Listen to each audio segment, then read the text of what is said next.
Saya malam hari ini banyak WA masuk. Saya benar-benar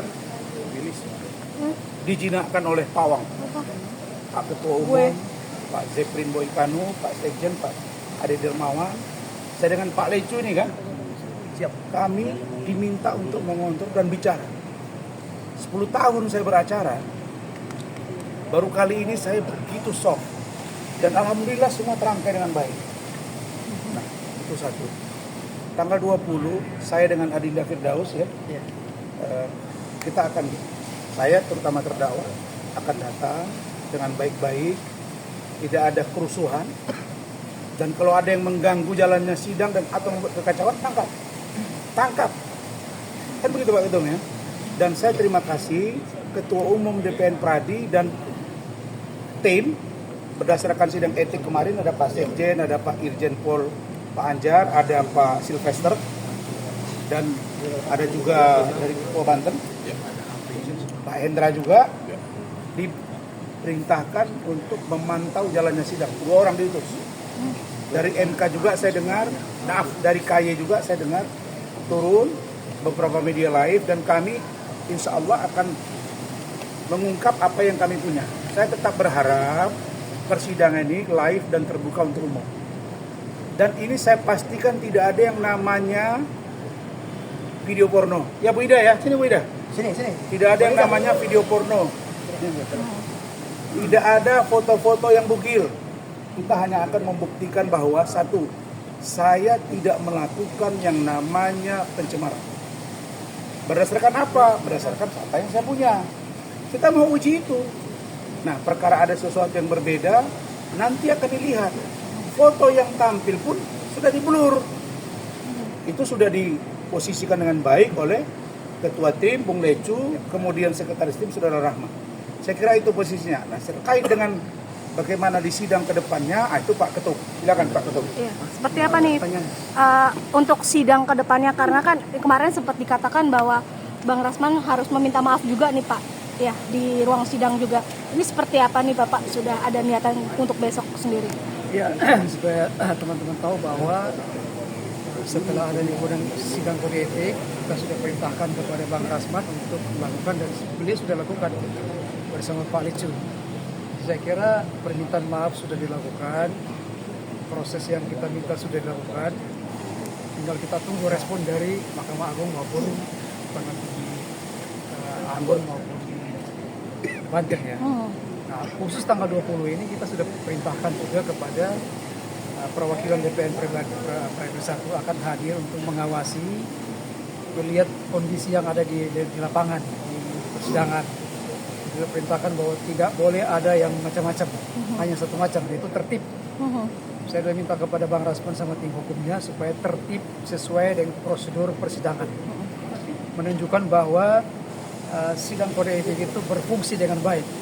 Kita juga pengen supaya Bang Rasman malam ini, kalau Anda lihat, begitu tenang, begitu menyejukkan, dan saya berharap ini akan terjadi pada tanggal 20. Apapun kewenangan hakim, itu semua kita akan hormati. Dan seterusnya akan tenang saya Pak Ketum. Ya, siap. Ya, Pak Sekjen, tambahin Pak Sekjen. Intinya putusan sudah keluar, sudah selesai disusun oleh tim catat kita. Kalau di pengadilan namanya paripurna. Itu sudah. Itu nanti kita bagikan kepada media putusannya. Nah, bahwa biar dibaca sama masyarakat Indonesia. Seperti apa sih putusan Dewan Etik itu? Putusan Dewan Etik itu apakah super ketat atau enggak?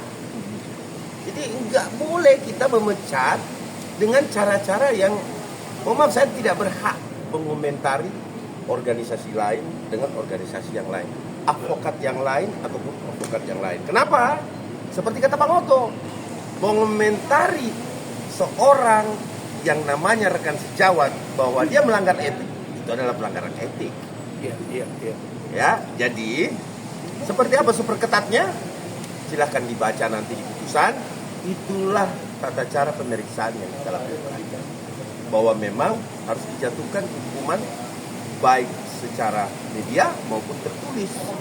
Dan itu sudah kita akan sampaikan nanti dekat hari ini, kalau bukan besok atau lusa, kita akan kirimkan kepada Mahkamah Agung. Bila memang Mahkamah Agung punya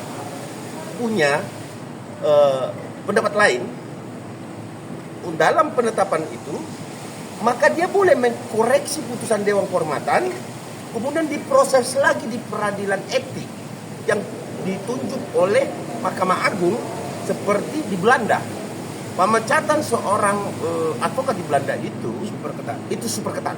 Bahkan bisa 2 kali sidang. Sidang etik dilakukan, kemudian Mahkamah Agungnya lagi menyidangkan mereka. Nah, kalau kita mengadopsi hukum Belanda, maka itu bisa dilakukan. Contoh Frederik Teven, bukan Frederik Yunandi ya, Frederik Teven. Frederik Teven ini dijatuhi hukuman dikarenakan dia menerima uang dari kliennya, tetapi dia tidak mengerjakan tugasnya dan melakukan pembelaan. Oke?